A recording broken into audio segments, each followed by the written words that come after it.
آج ہم بات کریں گے نبی کریم صلی اللہ علیہ وسلم کے بچپن مبارک کی۔ حضرت محمد صلی اللہ علیہ وسلم کا تعلق مکہ کے قریش نامی قبیلے سے تھا، اور مکہ کے قریش 10 مختلف قبیلوں میں بٹے ہوئے تھے۔ قریش کا ہر قبیلہ اپنے داخلی معاملات میں خود مختار ہوتا اور دوسرے ان کے معاملات میں مداخلت نہیں کرتے تھے۔ قریش کے 10 قبیلوں میں سے ایک کا نام ہاشم تھا، اور آپ صلی اللہ علیہ وسلم کے دادا عبد المطلب اس قبیلے کے سربراہ تھے۔ وہ مکہ میں زندگی بسر کرتے تھے۔ مکہ کی سرزمین پر کوئی درخت نہیں تھا۔ یہاں پر لوگ 2 طریقوں سے اپنی معاشی ضروریات کو پورا کرتے تھے، ایک تجارت اور دوسرا خاص طور پر مویشیوں کی اونٹوں کی پرورش کرنا۔ عرب میں اونٹوں کا ہونا ہر قبیلے کا خاندانی اور طبقاتی بہتری کی علامت کے طور پر سمجھا جانے والا ایک نظام تھا، اور درمیانے طبقے کے لوگوں کی نشانی یہ تھی کہ وہ جانوروں اور مویشیوں کو چراتے تھے۔ عبد المطلب جو نبی کریم صلی اللہ علیہ وسلم کے دادا تھے، جو ہاشمی خاندان کے سربراہ تھے، ان کے ہاں کوئی نرینہ اولاد نہیں تھی۔ انہوں نے اللہ تعالیٰ سے نرینہ اولاد کے لیے دعا مانگی کہ اللہ مجھے 10 بیٹے عطا کر، میں اپنے 10ویں بیٹے کو اللہ کی راہ میں قربان کروں گا۔ اللہ نے ان کی خواہش پوری کر دی، ان کے ہاتھ 10 بیٹوں نے جنم لیا۔ ان کے 10ویں بیٹے کا نام عبداللہ تھا۔ دوسرے بچوں کے مقابلے میں حضرت عبداللہ ہوبرو جوان تھے۔ عرب میں قربانی کی شرط تھی کہ اگر وہ لڑکا بالغ ہو جائے تو فوراً اس کی قربانی کر دی جائے، مگر وقت گزرنے کے ساتھ ساتھ حضرت عبداللہ کی خوبصورتی میں اضافہ ہوتا گیا۔ عبد المطلب اپنے عہد کے پکے تھے، مگر پھر بھی انہوں نے دوسرا راستہ تلاش کرنے کی غرض سے وہ مدینہ یثرب چلے گئے۔ وہاں ان کی ملاقات ایک عالم سے ہوئی۔ عرب میں یہ رواج اہم تھا کہ خون بہا کے لیے اونٹوں کی شکل میں دیا جاتا تھا۔ عالم نے انسانی خون معاف کرنے کے لیے 10 اونٹوں کی پیشکش کی۔ جیسے جیسے وقت گزرتا گیا تو اونٹوں کی تعداد میں اضافہ ہوتا چلا گیا۔ بالآخر 100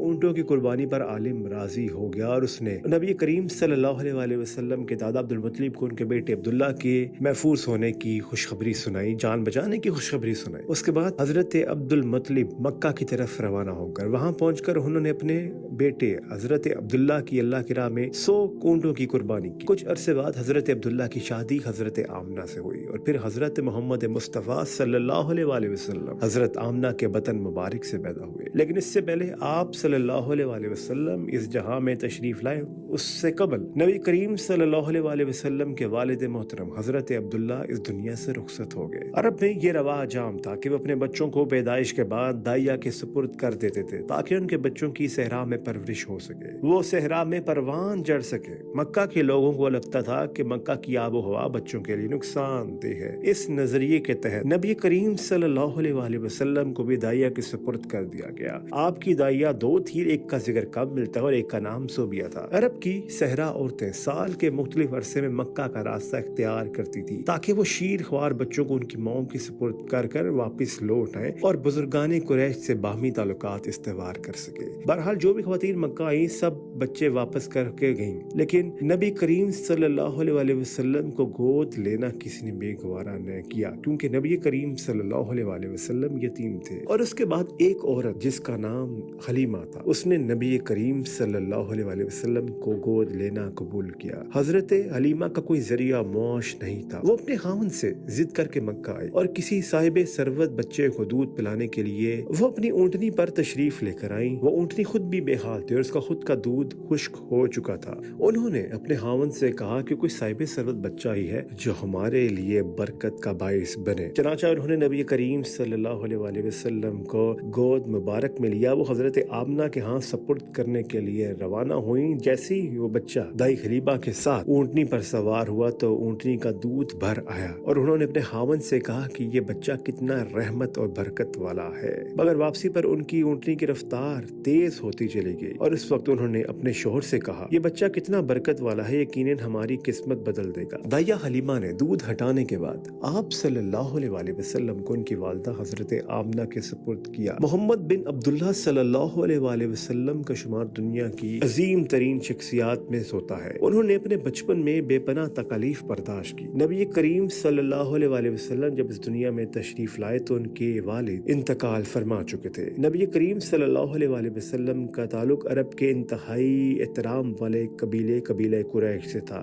مکہ میں شدید مشکلات کی وجہ سے نبی کریم صلی اللہ علیہ وسلم کی والدہ کو مجبور کر دیا گیا کہ وہ مدینہ منورہ میں اپنے عزیز و اقارب کے پاس تشریف لے جائیں تاکہ اپنے قبیلے کی مدد سے سے پرورش کر سکے، کیونکہ آپ صلی اللہ علیہ وسلم کی والدہ کے پاس مال و دنیا کی کمی تھی۔ وہ اپنے یتیم بچے کی پرورش بہترین انداز میں کرنا چاہتی تھیں۔ آپ صلی اللہ علیہ وسلم کی والدہ حضرت آمنہ اپنے شوہر کا غم بھلانے کے لیے تنہائی میں رہتی تھی اور اپنے آپ کو تسلی دیتی رہتی تھی۔ ان کو پڑھنے اور علم حاصل کرنے کا بہت شوق تھا۔ مدینہ میں نبی کریم صلی اللہ علیہ وسلم نے پہلی مرتبہ پانی کا تیلاب دیکھا، کیونکہ مکہ میں پانی کی قلت تھی، وہاں تیلاب بھی میسر نہ تھا جہاں بچے کو سیر کروائی جاتی تھی، مگر مدینہ میں یہ سہولت موجود تھی۔ شدید گرمی میں ٹھنڈ اور اس کے احساس سے لطف اندوز ہونے کے لیے وہ تالاب میں چلے جاتے تھے۔ مدینہ میں حضرت آمنہ کے قبیلہ کے رشتہ داروں نے مرحوم عبداللہ کی بیوہ کی مدد کی، مگر افسوس کچھ دن بعد آپ صلی اللہ علیہ وسلم کی والدہ کی طبیعت خراب ہو گئی۔ مدینہ سے مکہ کی طرف واپسی کی طرف ان کا راستے میں انتقال ہو گیا اور اس مقام پر ان کو دفن کیا گیا۔ اس مقام کا نام ابوا ہے۔ مکہ میں چونکہ لکڑیوں کی کمی تھی، اس لیے میت کو تابوت میں کی بجائے ایسے ہی زمین میں دفن کر دیا جاتا تھا۔ دفن کرنے کے بعد سب لوگ واپسی کا راستہ اختیار کر رہے تھے اور سب یہ تلاش کر رہے تھے کہ نبی کریم صلی اللہ علیہ وسلم کہاں پر ہیں،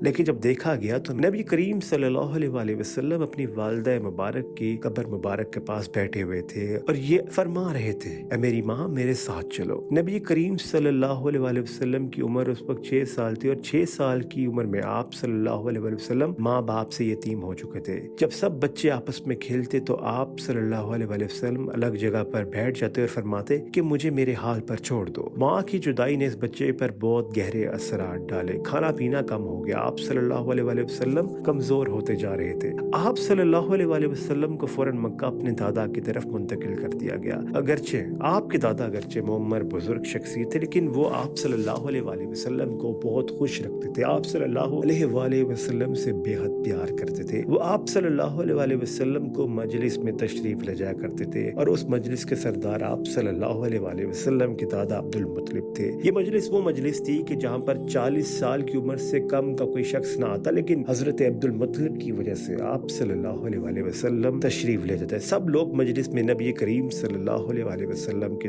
پیار کرتے، آپ سے محبت کرتے۔ نبی کریم صلی اللہ علیہ وسلم کی محبت میں 9 اونٹ قربان ہوتے ہوئے پیش کیے، لیکن افسوس یہ کہ 2 سال بعد آپ صلی اللہ علیہ وسلم کے دادا بھی اس دنیا سے کوچ کر گئے۔ آپ صلی اللہ علیہ وسلم کی عمر مبارک صرف 8 سال تھی۔ آپ صلی اللہ علیہ وسلم کی دیکھ بھال اور سرپرستی کے فرائض آپ کے چچا ابو طالب نے سنبھال لیے۔ عرب میں رواج تھا کہ سب اپنے لڑکے کا نام اپنی جگہ کی جگہ استعمال کرتے تھے، جیسے جسے نسبت کہا جاتا ہے، جہاں ابو طالب یعنی طالب کا بیٹا طالب آپ صلی اللہ علیہ وسلم کے چچا کا بیٹا تھا۔ ابو طالب اس کا اصل نام عبد المناف تھا، جسے آپ صلی اللہ علیہ وسلم کے دادا کا نام عبد المطلب تھا۔ بے پناہ مشکلات و تنہائی ذمہ داری نے نبی کریم صلی اللہ علیہ وسلم کو قابل بنا دیا۔ آپ صلی اللہ علیہ وسلم کی جب عمر 12 سال ہوئی تو ان کے چچا ابو طالب نے ان کو سفر پر ساتھ لے جانے کا فیصلہ کیا۔ یہ سفر ملک شام کی طرف تھا اور نبی کریم صلی اللہ علیہ وسلم نے اور ان کے چچا نے سفر کے دوران جب قیام کیا تو ایک مسیح نے نبی کریم صلی اللہ علیہ وسلم کو دیکھ کر اندازہ لگا لیا کہ یہ کتنی بڑی ہستی ہیں۔ انہوں نے ان کے چچا عبد المطلب کو کہا کہ اپنے اس بھتیجے کو سفر پر مت لے کے جاؤ، کیونکہ یہ پہنچی بھی ہستی اور وہ جو آگے کے لوگ ہیں جس مقام پر تم سفر کرنے کے لیے جا رہے ہو وہ لوگ نقصان پہنچا سکتے ہیں۔ اس کے بعد نبی کریم صلی اللہ علیہ وسلم کے چچا عبد المطلب نبی کریم صلی اللہ علیہ وسلم کو لے کر واپس مکہ لوٹ گئے۔